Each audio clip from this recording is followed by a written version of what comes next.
د طالبانو دفاع وزیر مولوي محمد یعقوب مجاهد له جنرال سمیع سادات څخه غوښتنه وکړه چې خپل هیواد افغانستان ته راشي ترڅو خپل هیواد افغانستان په ګډه سره جوړ کړو. د حقیقت چینل درنو کتونکو سلام، ستړي مشئ، وخت مو په خیر. په دې هیله چې روغ او جوړ واوسئ.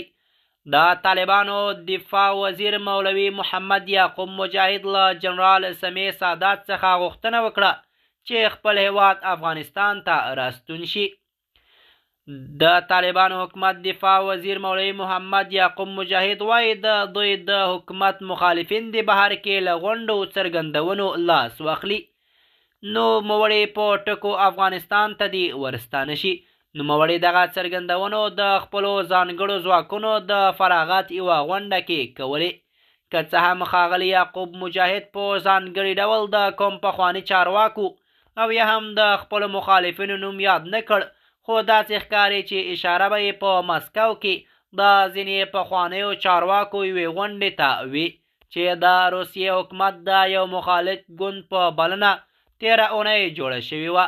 په دغه ناسته کې د ملي مقاومت په نامه د ټولوالي مشر احمد مسعود په افغانستان کې د نظام جوړښت لپاره د ټولپوښتنې حکومت غوښتنه کړې وه.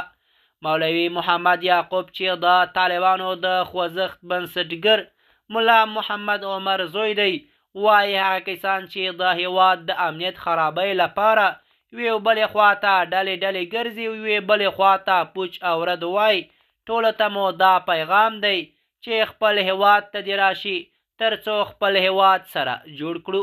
نوموړي همداراز ویلي که غواړئ موږ سره خبرې وکړئ نو خپل هیواد ته راشئ ترڅو همدلته خپله مسله هواره کړو.